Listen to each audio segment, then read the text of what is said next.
ബാക്കിലും ഉണ്ട് സ്റ്റെപ്പ്. ഇനി നമ്മളിവിടെ നിന്ന് വരുമ്പോൾ ഫ്രണ്ടിൽ ഇവിടെ നിന്നാണ് സ്റ്റെപ്പ് ഇറങ്ങി വരുന്നത്.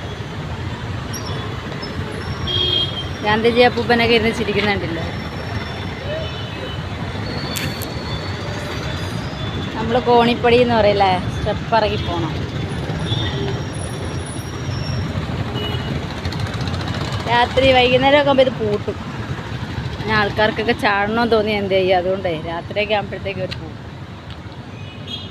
കിണറൊക്കെ ഉണ്ട്, നല്ല രസമാണ്. ഒന്നും കയറാൻ പറ്റത്തില്ല, റീത്ത വിളിക്കും. രാത്രിയാകുമ്പോൾ ലൈറ്റൊക്കെ കത്തിക്കും, നല്ല രസമാണ്. രാത്രി വന്ന് റീൽസ് എടുക്കാനൊക്കെ നല്ല.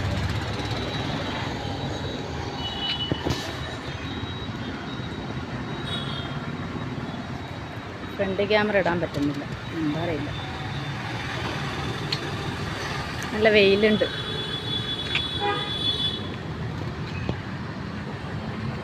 അപ്പം എല്ലാവരും ചാനലൊക്കെ ഒന്ന് കാണണം കേട്ടോ. ഇത്രയും കഷ്ടപ്പെട്ടൊക്കെ നമ്മൾ വീഡിയോ പിടിക്കുന്നത്. ഒരു ചേട്ടൻ ലോട്ടറിയും കൊണ്ട് വരുന്നുണ്ട്. ചേട്ടനോട് നമുക്ക് ചോദിച്ചു നോക്കാം. ചേട്ടാ, ലോട്ടറിയൊക്കെ തീർന്നാ? എത്ര അതിന്? ചേട്ടൻ്റെ കയ്യിൽ ഒരെണ്ണം തന്നോ? ഒരെണ്ണം മതി. ഞാൻ ഒരു കാര്യം പറഞ്ഞാൽ കേൾക്കൂ. എന്തോ പറഞ്ഞോ? അടുത്തടുത്ത് നമ്മൾ 2-3 ടിക്കറ്റ് തികച്ചു തരട്ടെ. നല്ലൊരു ശതമാനം പൈസ. നമ്മളൊരു വരുമാനം ഒന്നുമില്ല ചേട്ടാ, ആകെ ഒരെണ്ണം മതി. ഇത് അടിച്ചാൽ ചേട്ടനെ കാണാൻ പറ്റട്ടോ. തീർച്ചയായും. എത്ര? 50 അല്ലേ? നമ്മുടെ ചേട്ടൻ ലോട്ടറി ഒക്കെ വിറ്റുകൊണ്ട് നടക്കുകയാണ്. അപ്പം നിങ്ങളൊക്കെ ചേട്ടനെ ലോട്ടറി ഒക്കെ എടുത്ത് സഹായിക്കുക കേട്ടോ. ഓക്കെ.